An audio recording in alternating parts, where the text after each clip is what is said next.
Rapid fire round है। मैं दो तस्वीरें दिखाऊंगा ओवैसी साहब, और दो तस्वीरों में से आपको एक तस्वीर चुननी है, उस पर एक सवाल होगा, बोलना नहीं है।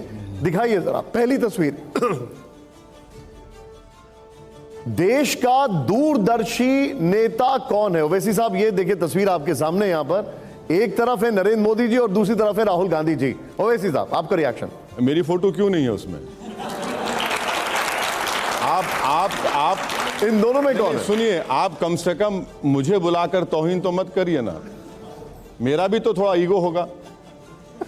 I am also twinkle twinkle little star. आपकी राय है, आप तो मेहमान हैं। तो मैं ये नॉर्थ पोल स्टार है, मैं तो छोटा स्टार हूं, तो आप ये मैं नहीं कह सकता कुछ भी इस बारे में। ठीक है, अगला सवाल। अब अगला सवाल आपके लिए, जोरदार तालियां हो जाए पहले तो। आइए जरा प्ले ऑन करिए। ओवैसी जी के लिए पहले क्या है, शरीयत या संविधान?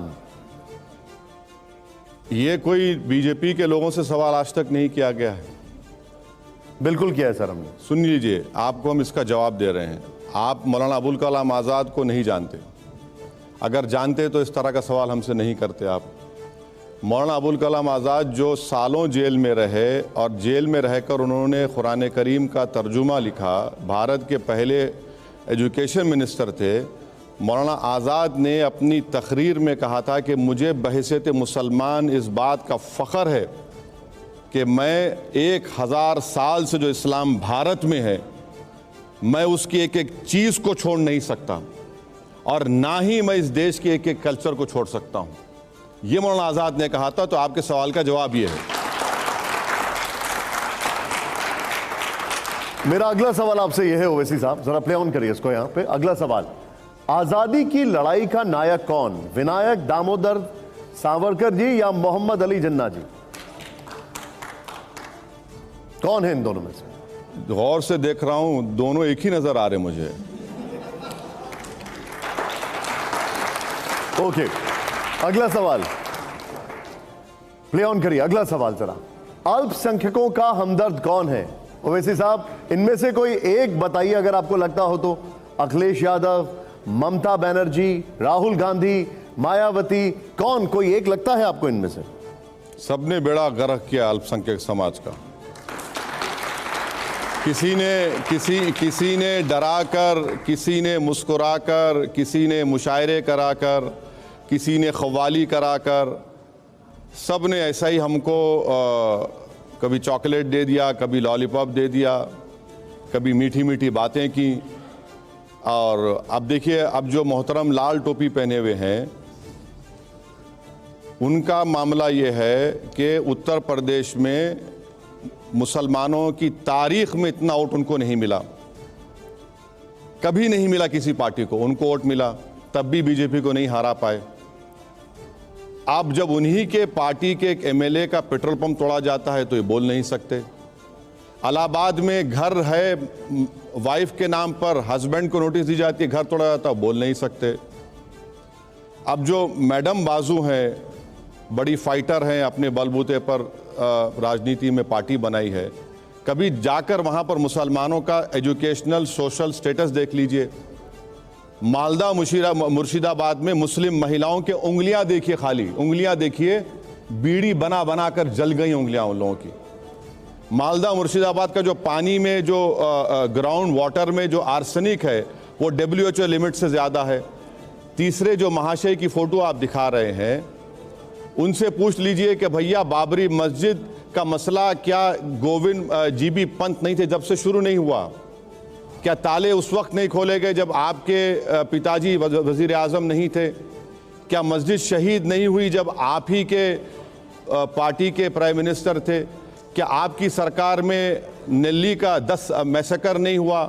क्या आप ही के सरकार में मुरादाबाद में, ये लोग आप जानते नहीं, 1986 में ईद के दिन 350 मुसलमानों को गोली मार दी गई मुरादाबाद में, आप ही की सरकार थी। अब बहन जी की बात है, बहन जी की मैं इन तीनों से ज़्यादा इज्जत करता हूँ, इसलिए कि वो जो मुखालिफत पॉलिटिकल है मेरी, मगर उन्होंने जो मुख्यमंत्री बनी और दलितों को एक पॉलिटिकल आइडेंटिटी दिलाई, एक ताकत दिलाई, मगर अफसोस है बहन जी ने भी एक डेफिनेट स्टैंड नहीं लिया बात चीज़ों के ऊपर। इसीलिए आज वो कमजोर हो रही है। जिस दिन बहन जी एक डेफिनेट स्टैंड लेंगे उत्तर प्रदेश में, उनको फायदा होगा।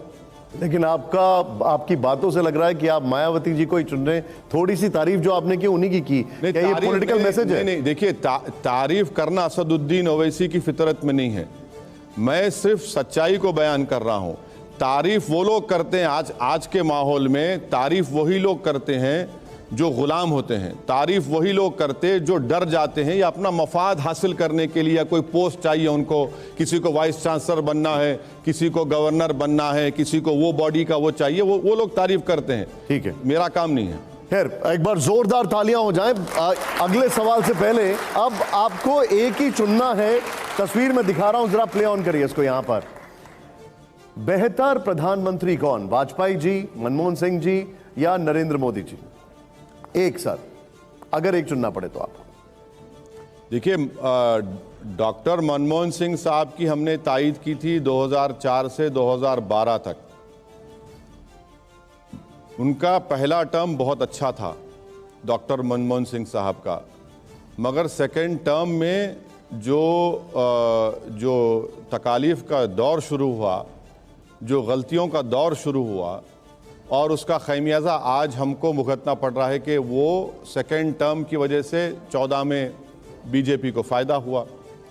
तो ये बात बिल्कुल सही है कि पहला टर्म, मैं अपनी राजनीति में देखा हूँ एज एमपी बनकर, तो डॉक्टर मनमोहन सिंह को पहले प्राइम मिनिस्टर के तौर पर हम पार्लियामेंट में गए देखे, पहला टर्म उनका बहुत अच्छा था। ठीक है, अब देश के प्रधानमंत्री तो मोदी साहब हैं। अब यहाँ पर तो ऐसा है ना कि ये गलती कर ही नहीं सकते, कुछ गलती हो ही नहीं सकती। जब वाजपेयी साहब जब वजीर आज़म थे तो एक ब्रिक्स की रिपोर्ट आई थी, ब्रिक्स गोल्डमैन सैक्स की रिपोर्ट थी, 2003 की बात है, जिसमें उस गोल्डमैन सैक्स की रिपोर्ट में कहा गया था कि भारत 10 साल के अंदर दूसरी या तीसरी बड़ी इकॉनमी बनेगा। आज भारत की इकॉनमी, हम अमेरिका ऊपर है, चाइना है, जर्मनी, जापान है, जर्मनी, और भारत 5वें नंबर पर है। तो ये जो बातें की जाती है ना कि 5 ट्रिलियन नहीं, अभी हमारी 3.7 ट्रिलियन है। तो हम ये बात आपको समझने की जरूरत है। अब मुझे एक अगला सवाल जो है, ये आखिरी सवाल है, प्ले ऑन करिए जो हमारा अगला सवाल है। उसके पहले, भारत का नायक कौन, छत्रपति शिवाजी महाराज या फिर औरंगजेब? बड़ा सवाल है ये। भारत का क्या कहा आपने? भारत का नायक कौन? अच्छा, ये उस आजादी हमको कब मिली? हम लोकतंत्र मुल्क कब बने? हमारे पास कॉन्स्टिट्यूशन कब आया? कॉन्स्टिट्यूशन हमारे पास, देखिए सर, सुनिए, हमारे पास कॉन्स्टिट्यूशन कब आया? कॉन्स्टिट्यूशन हमने 1950 में अपने आप को दिया। आज़ादी हमको मिली 15 अगस्त 47 को। तो अब प्रॉब्लम आप लोगों में यह है कि आप इन नौजवान बच्चों को 400 साल पीछे ले जाना चाहते हैं।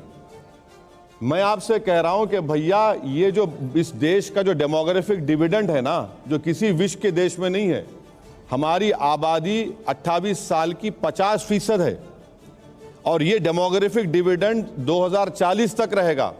अगर हम इसको इस्तेमाल करेंगे तो भारत सुपर पावर बनेगा।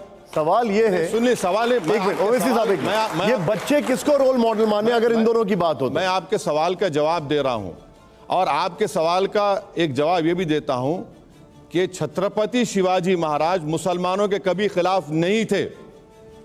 ये आरएसएस और बीजेपी बोलती है। छत्रपति शिवाजी महाराज जब कल्याण पे कामयाबी हासिल की और कल्याण के नवाब की बहू उनके सामने पेश की गई, तो छत्रपति शिवाजी ने कहा कि ये इसको मैं देखना पसंद नहीं करूंगा, उसको इज्जत के साथ इसको वापस कर दिया जाए। छत्रपति शिवाजी जब आगरा की किले से भागे थे, उनके साथ मुसलमान था। छत्रपति शिवाजी का जो नेवी का चीफ था वो मुसलमान था। छत्रपति शिवाजी का जो टैंक्स आर्टिलरी का चीफ था वो मुसलमान था। छत्रपति शिवाजी के दादा एक सूफी बुजुर्ग के पास जाते थे। क्या इन बच्चों का ये देखिए, ये ज्ञान दे रहा हूं सबको, आपको भी। नहीं, लेकिन आप लाकर ये बता रहे हैं, लेकिन मुझे एक बात बताइए। नहीं, देखिए, आप लाकर ये बता रहे हैं कि आप पसंद करो कौन है। भाई साहब, देश आजाद होने के बाद देश चलेगा तो संविधान से चलेगा। उस जमाने में कोई संविधान नहीं था, उस जमाने में संविधान नहीं था। राजाएं थे, बादशाह थे, उनका अलग था मामला। अब देश आजाद हुआ है 200 साल की अंग्रेजों की गुलामी के बाद, जिसमें हम सब ने, हमारे बुजुर्गों ने अपना खून पसीना जब मैंने आपसे शरीयत और संविधान का सवाल पूछा था, तब आपने जवाब भी नहीं दिया मुझे। हाँ, जब मैंने आपसे शरीयत और संविधान का सवाल पूछा था तो आपने मुझे जवाब ही नहीं दिया। नहीं, आप अभी दे देता हूं, अभी दे देता हूं। फिर से लगा दिया सवाल। आपने बहुत अच्छा सवाल किया। सुनिए, जब संविधान बना ना 1950 में, 1937 एक्ट, 1949 एक्ट के बारे में बाबा साहब अंबेडकर ने नहीं कहा कि निकाल दो इसको, के.एम. मुंशी ने नहीं कहा निकाल दो इसको। तो संविधान हमने बनाया, संविधान में हमने कहा कि आपको फ्रीडम ऑफ रिलीजन है। संविधान हमने बनाया और कहा कि तुम सिख रहो, अपने मजहब पर रहो, तुम मुसलमान रहो, इस्लाम पर रहो, तुम बुद्ध हो तो बुद्ध मजहब पर रहो, तुम किसी खुदा को नहीं मानते तो भी कोई बात नहीं। ये भारत है, नहीं तो फिर इसको क्या हमने बनाया। मगर बीजेपी ये करना चाहती है। नहीं, लेकिन मैं आपसे पूछ रहा हूं, अभी बीजेपी का नहीं सवाल पूछ रहा हूं, मैं पूछ रहा हूं आपके लिए संविधान है या शरीयत है? आपके लिए संविधान है या शरीयत है सर? हैं? संविधान या शरीयत? आपको संविधान चुनना है या शरीयत चुनना है? संविधान ही आपको फ्रीडम ऑफ रिलीजन देता है। संविधान ही आपको आर्टिकल 25 देता है, 26 देता है, 29 देता है, सुन लीजिए, 29 देता है, राइट टू इक्वालिटी देता है, राइट टू लाइफ देता है, ठीक है, आर्टिकल 19 देता